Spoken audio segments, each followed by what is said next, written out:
kalau kita lihat memang dari pihak kepolisian itu sepengalaman saya yaitu memang dia juga cukup crowded dari sisi jumlah perkara yang masuk.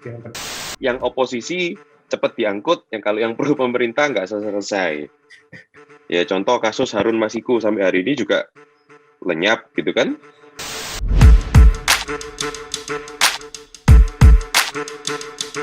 Para pemirsa, jumpa lagi dengan kita bertiga sekarang pemirsa, karena kita ada collab ya dengan pihak dari Gaikon gitu. Jadi untuk hari ini kita ngobrolnya bertiga guys, seperti itu. Dan untuk topik kita pada sore hari ini kita akan mengangkat mengenai salah satu hashtag yang sempat viral, yaitu percuma kita lapor polisi. Nah, di sini kita akan membahas mengenai kenapa hashtag itu muncul dan bagaimana sih pendapat dari rekan-rekan saya, yaitu Erika maupun Surya mengenai hashtag itu. Oke, nah kalau saya mulai dari Surya dulu, karena ini kan dia collab ya. Nah, dari Surya, bagaimana pendapat Surya mengenai adanya hashtag lapor polisi yang dikatakan itu percuma? Apakah di sini itu Surya juga selaku netizen ya, netizen 62 secara khususnya itu juga merasa, ya percuma sih kita lapor polisi, seperti itu. Gimana Surya? Thank you, Kosugi. Kalau dari aku sih lebih tepatnya karena aku sendiri nggak pernah berurusan langsung dengan pihak kepolisian. Lebih tepatnya aku ini nggak tahu loh, mau lapor polisi itu prosedurnya seperti apa saja yang bisa dilaporkan ke polisi. Kemudian kalau sudah lapor ke polisi itu berapa lama baru kita dapat balasan. Tapi kok kalau dari teman-teman banyak yang bilang males ya lapor ke polisi. Sebenarnya apa aja sih kok yang bisa kita laporkan dan lapornya itu kemana? Ke Kapolsek kah? Ke Kapolres kah? Ke Kapolda kah? Ya, kalau Itu dari sih. saya pribadi ya Surya, kan kalau kita itu lapor polisi ya kita harus melihat pertama itu mengenai tingkat perkaranya. Jadi kalau yang misalkan tidak terlalu berat itu kita bisa melalui tingkat polsek. Jadi pada umumnya sih kalau yang memang paling cepat ya kita lapor ke tingkat polsek yang memang itu bersinggungan dengan tempat tinggal kita, kan begitu. Kalau memang itu kemudian nanti adanya pelimpahan perkara itu biasanya karena memang misalkan di tingkat polsek itu menilai oh ini sepertinya ini terlalu berat, jadinya akan dinaikkan Surya ke tingkat Polres sampai dengan nanti itu ada di tingkat Polda yang terakhir, seperti itu. Dan kalau dari saya pribadi ya itu memang tergantung dari berat dan ringannya perkara, kan gitu Surya. Nah ini mungkin juga dari Erika juga bisa menyampaikan pendapat kira-kira apa sih Erika yang memang membuat beda antara kita itu lapor di tingkat polsek atau mungkin karena mungkin kualitas penyidiknya atau mungkin di sini juga karena apa ya dilihat juga oh kalau tingkat polsek itu mungkin dari sisi jarak tempuh juga lebih dekat dibanding kita harus ke Polres dan ke Polda, atau mungkin dia juga tergantung dari rumitnya birokrasinya Erika untuk kita register laporannya. Gimana silakan Erika? Kalau aku sih biasanya lihat dari kasusnya ya. Kalau misalnya kalau kayak pencurian rumah di dalam rumah gitu ya, biasanya paling cuman ke yang deket-deket aja polsek terdekat kan gitu. Jadi nggak perlu juga sampai ke Polres karena biasanya dari polsek terus sama mereka. Kebetulan aku sempat waktu pindah rumah sini baru-baru itu sempat ada kejadian, emang rumah sering kosong sih. Itu sempat ada kejadian pencurian gitu. Jadi aku waktu tahu itu lapornya juga ke polsek karena deket kan dari rumah. Jadi aku bilang sih ya Ya tergantung kasusnya. Kalau kasusnya itu yang cuman kayak pencurian, kalau yang kayak gitu-gitu sih paling cuman perlu lapor ke polsek. Tapi kalau sudah yang skupnya lebih luas itu biasanya ke Polres atau ke Polda kayak gitu sih.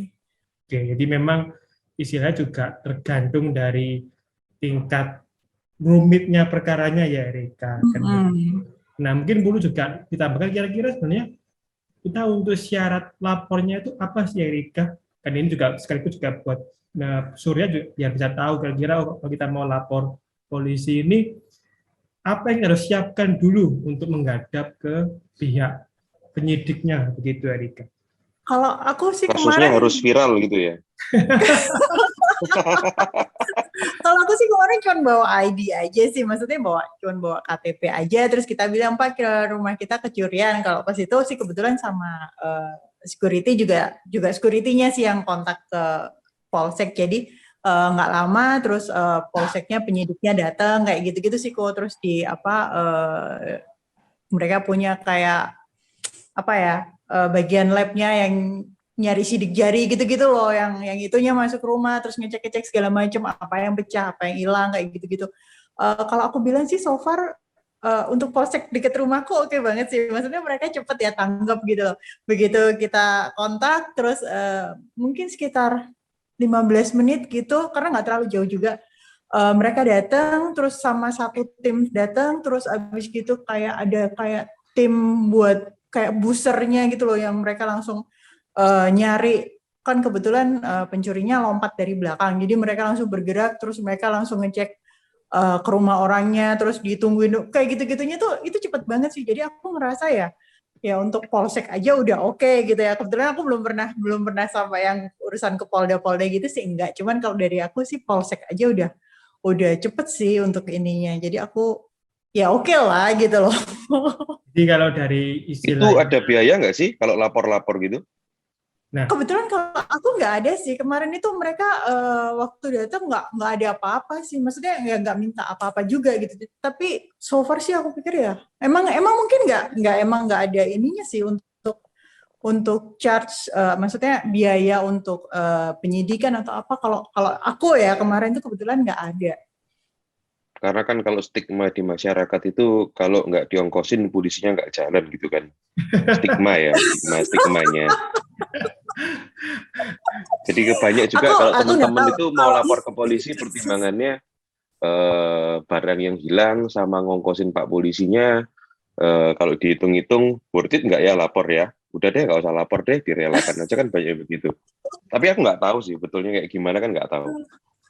kalau menurut saya pribadi ya Surya, kan memang istilahnya bukan masalah di ongkosnya sih, karena pertama gini loh, itu kan kalau kita lihat memang dari pihak kepolisian itu sepengalaman saya ya itu memang dia juga cukup crowded dari sisi jumlah perkara yang masuk, itu yang pertama. Kedua juga pertama itu terkadang mereka yang melaporkan itu juga sangat minim buktinya. Misalkan apa? Mereka melaporkan tentang pencurian. Nah, terkadang itu kan ketika pihak kepolisian ini mau menerima laporan tersebut, itu mereka tidak memiliki namanya itu bukti awal yang cukup. Padahal misalkan kalau kita mau lapor ke pencurian, kita harus menyiapkan pertama itu minimal adalah foto di mana terjadinya suatu pencurian. Nah, kadang-kadang mereka hanya lapor, misalkan saya itu kehilangan motor Pak di depan rumah. Nah, ketika pihak polisi tanya, itu kamu istilahnya ada nggak saksi yang melihat, oh ada orang itu mengambil motor? Oh tidak ada tuh yang pertama. Kedua juga kan juga tidak semua rumah juga dilengkapi dengan seperti CCTV yang bisa memantau, oh ternyata itu ada yang mengambil, sehingga di sini pihak kepolisian juga mau menerima pun juga sulit yang pertama. Kedua juga ada beberapa oknum ya yang mungkin di sini juga istilahnya menyalahgunakan kewenangannya, dan ini juga bagi para netizen jangan khawatir, bisa juga melaporkan ke namanya tim saber pungli. Jadi di sini itu ada khusus yang memang kita bisa mengadukan terkait dengan beberapa oknum yang memang nakal gitu, Surya. Dan mungkin dari Erika juga bisa menyampaikan pendapat, kira-kira itu apakah sebetulnya itu kita perlu nggak sih Erika memberikan sejumlah dana itu buat ya kepolisian secara khususnya seperti itu? Eh, Kalau aku kemarin sih terus terang nggak ada dana sih, maksudnya kita nggak ngasih dana sama sekali. Cuman ya itu endingnya emang ya namanya pencurian ya, jadi emang barang-barangnya waktu itu nggak balik, cuman orangnya akhirnya ketangkep kayak gitu. Karena emang waktu itu kalau nggak salah polisinya udah ngejar sampai keluar pulau kayak gitu-gitu. Jadi aku pikir juga pencurinya kalau ini kan juga perlu apa ya dana dia untuk sembunyi-sembunyi gitu. Jadi untuk barang-barang yang diambil sama dia, kebetulan sih emang waktu itu rasanya cuman duit aja sama apa ya kamera atau jadi barangnya nggak banyak gitu loh. Jadi yang diambil sama dia cuman kayak gitu-gitu aja. Itu juga akhirnya orangnya ketangkep, tapi ya namanya duit ya cepet habis sih kalau aku bilang kayak gitu. Cuman ya aku bilang untuk prosesnya mereka datang itu aku appreciate banget sih mereka cepet banget untuk seperti itu. Jadi kalau kita katakan di sini ya memang istilahnya apa ya? Ya enggak semua sih apa namanya setiap kali kita lapor tuh kemudian nanti itu apa ya lebih berat dibanding kerugian kita. Enggak selalu. Karena gini kadang-kadang istilahnya apa yang kita laporkan terkadang memang tidak bisa sesuai Surya. Jadi ada beberapa orang itu yang kalau sepengalaman saya pun juga istilahnya mereka itu memberikan laporan juga itu fiktif. Contohnya kan kalau dulu saya pernah juga menangani itu juga apa ya seperti case-nya terkait dengan tindak pidana pencabulan. Nah, itu kan gini, kalau yang namanya pencabulan itu secara hukum so ya memang kita harus memiliki bukti minimal yaitu saksi. Nah, tapi di sini kemudian ketika itu dia lapor ke tingkat kepolisian, penyidiknya dia minta saksinya itu mana? Kamu itu kok merasa dicabuli? Padahal yang namanya tindak pidana pencabulan itu kan udah pasti istilahnya tertutup dilakukan di tempat yang tertutup, kalau bisa nggak ada orang tahu, ya kan? Dan Jadi itu di sini, dilakukan sesingkat mungkin. Itu yang bikin hashtag percuma lapor polisi kali ya, ya?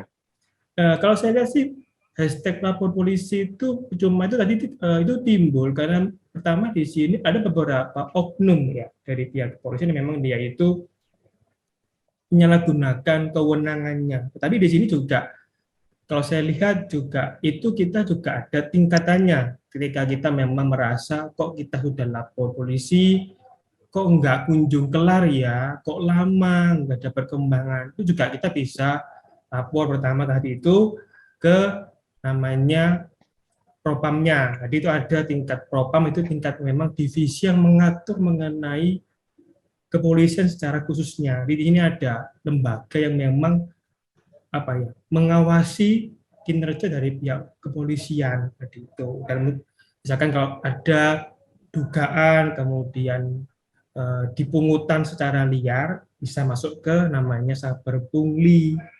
Bahkan juga ada misalkan tindakan-tindakan yang memang mengarah ke unsur crime bisa juga kita adukan ke namanya tingkat ke Kompolnas di Jakarta. Karena itu adalah bagian tingkatan yang memang itu sebagai bentuk kita punya pemerintah ini mencegah agar kepolisian itu sebagai salah satu lembaga yang memang sebenarnya dibentuk juga tujuannya itu untuk melindungi, mengayomi, dan juga istilahnya itu memberikan penyawanan itu nggak sampai kemudian bersalah fungsi seperti itu.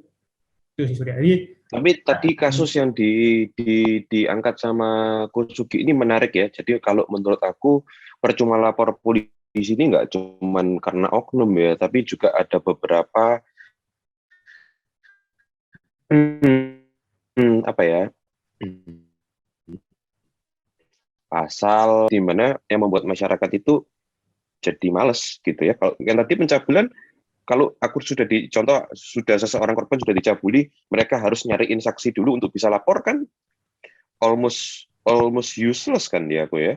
Jadi emang gini loh sudah apa di sini ada ke tingkat perbedaan dari setiap penyidik. Itu biasanya itu nanti itu kalau memang kan begini, setiap penyidik itu dia memiliki kemampuan yang berbeda-beda, ada spesialis yang berbeda-beda begitu. Jadi memang tidak semua sih istilahnya itu dia bisa memahami konteks bagaimana sih kita bisa membuktikan itu adanya unsur tindak pidananya kan begitu. Tapi di sini tidak perlu khawatir karena pada umumnya sih kalau tadi terkait dengan tindak pidana pencabulan ini kita juga bisa menghadirkan beberapa keterangan ahli yang membantu agar penyidik ini bisa menerima laporan kepolisian yang mengenai adanya unsur dugaan tindak pidana pencabulan. Jadi ada orang yang memang kita bisa panggil untuk sebagai yang memberikan semacam pengetahuan lebih spesial. Karena kan kalau kita lihat dengan namanya penyidik itu udah pasti dia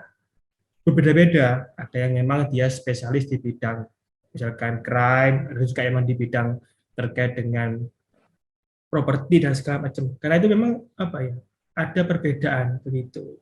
Dan di sini juga dari Erika juga bisa menambahkan ya, kira-kira sebetulnya apakah istilahnya jenis-jenis kejahatan itu Erika, apa sih yang menyebabkan ketika kita lapor polisi itu mungkin ya ada yang kemudian menimbulkan hashtag seperti itu, atau mungkin di sini karena memang pertama juga sama, jadi ketika ada suatu tindak pidana itu yang kemudian tidak bisa dibuktikan secara saksi seperti pencabulan tadi itu kemudian menjadi salah satu pemicunya, begitu ya, gimana?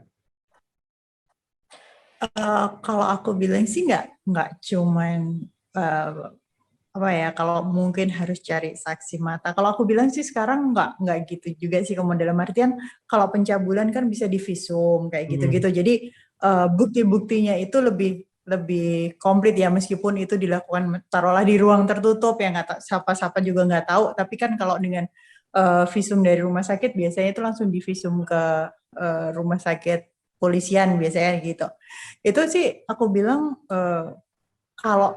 kalau seandainya mereka bilang percuma lapor polisi, itu mungkin dari korban yang merasa mungkin dia malu. Kalau aku bilang kalau dari sisi pencabulan ya, biasanya itu nanti mereka takutnya dari norma sosialnya. Misalnya tahu sendiri kadang-kadang netizen kita itu meskipun itu korban tapi tetap aja dibully di media sosial kayak gitu-gitu kan. Jadi kalau aku bilang percuma itu bukan dalam sisi artian polisinya. Ya, mungkin ada oknum-oknum yang tidak sigap untuk menanggapi suatu kasus, tapi so far sih aku selama ini belum merasa seperti itu, karena mereka begitu kita melaporkan sesuatu, mereka itu biasanya ada bagian-bagiannya seperti Kosugi tadi bilang, penyidiknya juga terbagi-bagi, mungkin dalam ada bagian kekerasan dalam rumah tangga ya kayak gitu-gitu, juga mereka punya penyidik masing-masing kayak gitu kan. Jadi mungkin yang mereka lakukan tidak saat itu juga, mungkin aja penyidiknya pas itu lagi keluar gitu, jadi si korban ini merasa dia tidak dipedulikan kayak gitu-gitu sih. Kalau aku bilang di lapangan kan faktor X juga banyak gitu loh. Jadi ya kalau aku bilang balik lagi ke kita, seperti apa kita menyingkapin suatu kasus. Kalau seandainya kasus itu emang susah untuk dibuktikan, ya aku bilang sih mungkin ya itu tadi, pergi ke rumah sakit untuk visum itu bisa membantu dalam laporan yang nanti akan diberikan ke kepolisian kayak gitu. Jadi memang kan di sini istilahnya banyak sekali faktornya ya, jadi yang memang ditemukan di lapangan. Kenapa kemudian di sini mungkin ada beberapa masyarakat yang merasa kok kurang puas ketika memang dia itu sudah melaporkan ke pihak kepolisian, padahal juga di tingkat kepolisian pun juga dia juga istilahnya sepengalaman saya juga dia berusaha bagaimana semaksimal mungkin menerima, karena juga secara hukum juga kalau pihak kepolisian juga dia asal menerima perkara pun juga dia juga beresiko, karena kan itu terkait dengan nasib orang. Karena ketika dia berani menerima perkara dan dia berani menaikkan ke tingkat penyidikan dan seterusnya, itu berarti itu berhubungan dengan nasib orang seperti itu. Nah, bagi Surya ini sekarang kan Surya kan juga berkecimpung kan ya di dunia bisnis juga, kemudian juga memiliki cukup relasi kan begitu Surya. Nah, kalau menurut pendapat Surya sebetulnya, apakah ada nggak sih yang perlu dibenahi dari pihak kepolisian? Kan juga saya juga sempat membaca itu terkait dengan hashtag tersebut. Apakah mungkin di sini sudah memiliki ide nggak selaku netizen ini bagaimana sih agar yang namanya hashtag itu tidak sampai kemudian itu muncul lagi begitu? Kalau hashtag itu kayaknya nyetop netizen plus 62 yang Maha Esa, Maha Benar, dan Maha Istimewa ini susah kayaknya ya. Cuman kalau saya rasa sekarang yang sudah mulai dilakukan oleh pihak polisi, mereka berusaha memperbaiki citra. Tapi kok apa ya? Kalau saya ngelihatnya masih belum terkoordinir ya. Jadi masih lebih ke arah masing-masing tokoh yang yang yang ingin memberi citra polisi baik itu bergerak secara individual. Ya kalau kita bisa lihat masing-masing Kapolda punya channel TikTok sendiri gitu kan. Kemudian masing-masing Kapolda berusaha melakukan pengawasan di tempat kerja wilayah mereka. Ya bagus sih. Jadi memberikan citra bahwa mereka itu sudah bekerja. Tapi kalau kalau mau dibilang apakah ada sebuah instansi polisi yang sempurna di dunia, ya nggak ada. Memang dari jumlah kasus itu sendiri juga sudah cukup banyak. Instansi kepolisian kita berapa orang dibandingkan dengan kasus yang diterima setiap hari juga susah ya untuk dikerjakan semua. Belum lagi kalau ditambahkan faktor kompleksitas kasus itu. Kan nggak semua kasus semudah pencurian ayam. Kalau pencurian ayam ada CCTV udah jelas ketahuan gitu kan. Nah tapi kalau kasus-kasus yang sifatnya perdata yang melibatkan beberapa perusahaan, kasusnya finansial, penggelapan dana yang diarsiteki orang yang mengerti keuangan itu aku rasa juga kompleks ya. Kalau mau diperbaiki karena kita tinggal sekarang zamannya media sosial, polisi harus berbenah sih. Karena mereka sendiri juga menghadapi beberapa kasus yang menyebabkan orang Indonesia memiliki citra negatif. Apalagi ya kalau kita masih belum lupa kasus penembakan Laskar FPI. Itu kan sampai hari ini masih digoreng-goreng terus kan. Kemudian banyaknya apa ya?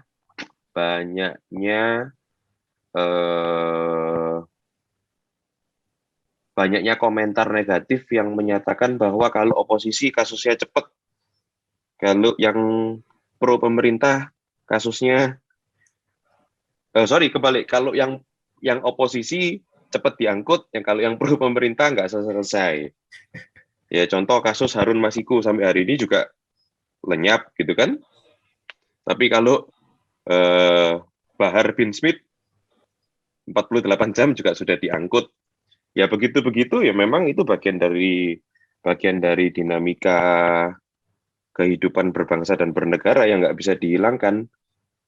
Ya tapi karena saya belum ditunjuk sebagai konsultan polisi, ya itulah yang bisa saya kasih masukan. Yang begitu-begitu itu harus lebih smart lah cara menyikapi. Karena mau nggak mau dari kasus-kasus seperti itu yang menimbulkan stigma ya. Percuma lapor polisi itu kan sebenarnya kumpulan dari cerita-cerita kecil yang melebur dengan dunia maya yang kemudian menjadi big hashtag kan, percuma lapor polisi. Ya kalau saya rasa ya day-to-day basisnya lah yang harus itu. Karena contoh ya kalau saya bukan orang yang paham hukum, saya mau ngelapor itu juga bingung loh. Setelah saya laporan itu KPI polisi seperti apa, saya dapat balasan itu berapa lama. Kasus saya ini nanti saya setelah melapor tersangkanya langsung masuk penjara atau masuk ke pengadilan dulu. Itu untuk orang yang nggak melek hukum agak susah ya menurut saya ya. Mungkin informasi seperti itu yang harus diperbanyak dan dimasukkan ke dalam, kalau saya nyontoh di negara lain Singapura yang saya tahu persis, itu sejak anak-anak sekolah itu prosedur-prosedur seperti ini sudah ditanamkan pada waktu mereka sekolah. Jadi kita dari kecil itu sudah mulai melek hukum. Nah, itu sih yang salah satu langkah konkret ya yang bisa diterapin kalau menurut saya. Ya, jadi istilahnya kalau saya sedikit menambahkan ya, karena emang di sini sebenarnya istilahnya ada beberapa fungsi profesi, satunya yaitu pengacara. Kenapa di sini kadang-kadang masyarakat itu yang mungkin awam hukum ya, mereka istilahnya agak segan menghubungi mungkin lawyer dan segala, karena bagi mereka itu begini loh, mereka juga kurang begitu bisa memahami ya yang namanya fungsi dari lawyer itu sebagai memang dia juga memberikan advice tadi itu, karena mungkin pertama dia takut mungkin kita etasnya terlalu mahal. Padahal ini tidak. Padahal di sini apa ya? Itu sudah ada fungsi-fungsi profesi yang memang itu banyak di negara kita. Dan kenapa di sini ketika para netizen itu kemudian dia secara individual dia lapor polisi secara sendiri tanpa melibatkan pengacara ataupun avokat, itu terkadang mereka juga kebingungan, oh bagaimana sih ketika mereka misalkan tidak kunjung itu dijalankan. Yang pertama, kedua juga mereka juga bingung ketika kok misalkan dimintai alat bukti itu mereka juga nggak bisa memenuhinya seperti itu. Karena memang apa ya, di sini faktor dari mereka punya respect itu terkadang mereka aku bisa kok lapor sendiri. Padahal itu juga tidak segampang yang dikira. Jadi, kenapa di sini kita perlu istilahnya profesi yang memang cukup mengerti seperti itu. Nah, dari pihak Erika sendiri, sebenarnya begini Erika, apakah Erika juga setuju ya ketika yang orang yang paham hukum ini kemudian ketika dia ingin lapor ke pihak polisi itu perlu nggak sih dia harus didampingi oleh pengacara seperti itu? Kalau aku balik lagi lihat kasusnya sih kok. Kalau kasusnya itu rumit, mungkin emang perlu untuk hire a lawyer. Tapi kalau yang kayak kasus aku bilang kayak yang aku alamin kayak pencurian gitu, nggak usah lah. Cuma memang dia lapor aja bawa KTP, polisinya datang ntar di cek rumahnya kayak gitu-gitu. Jadi aku bilang sih tergantung kasusnya. Kalau emang rumit ya, mungkin sebaiknya hire lawyer kayak gitu.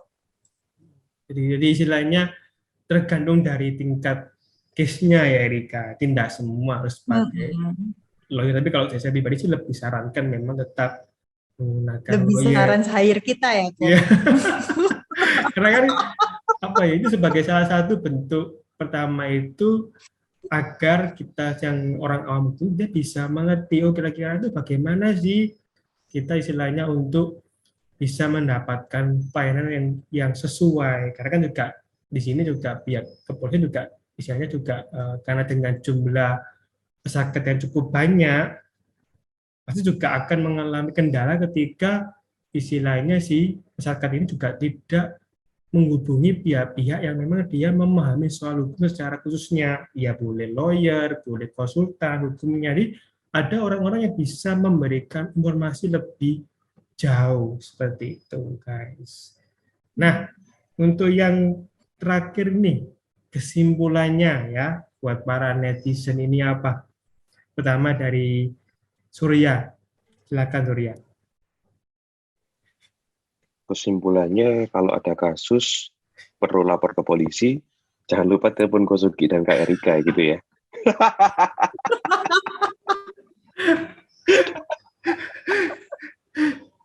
Karena serahkan aja yang lebih ahli dan lebih tahu. Oke, kalau dari Erika ada kesimpulannya apa untuk tema kita pada sore hari ini? Kalau dari aku sih ya balik lagi jangan sungkan, maksudnya jangan ini untuk lapor polisi kalau emang kita lagi kesusahan atau ada kasus yang harus dilaporkan, itu kalau aku bilang lapor aja lah, maksudnya meskipun itu untuk prosesnya agak panjang ya yang penting kejadian itu sudah terlaporkan kayak gitu sih kok. Itu ini saya pribadi saya tambahkan ya pemirsa, memang kalau kita pengen lapor polisi yang pertama kita harus siapkan pertama itu adalah minimal kalau nggak ada alat bukti ya saksi. Misalkan kalau nggak ada dua-duanya gimana? Ya kita harus menghadirkan keterangan ahli atau orang yang ahli dalam bidang itu, bisa dosen, juga bisa didampingi dengan lawyer secara hukum yang memang dia bisa mengetahui dan membantu para netizen ini ketika memang mengalami masalah hukum. Dan jangan pernah sungkan ataupun khawatir nanti itu ada orang-orang yang kurang. Enggak, karena memang semua itu ada jalannya guys, seperti itu. Yang penting di sini kalau memang tidak begitu paham hukum, jangan kemudian melangkah sendiri yang memang nanti juga akan mengalami kesulitan seperti itu. Dan yang paling penting, tetaplah percaya kepada pihak kepolisian karena itu adalah lembaga yang sudah dibentuk sekian lama dan memang untuk membantu kita selaku masyarakat ini ketika mengalami masalah hukum seperti itu ya guys. Oke, sampai di sini ya collab kita pada sore hari ini. Bagi yang sudah nonton, jangan lupa like dan komen ya. Kali ini harus 2 guys, like dan komen di Gaekon YouTube-nya dan juga di The Bookroll seperti itu. Oke, sampai jumpa ya di Thank you video yang akan datang. semua. Bye-bye. Bye-bye.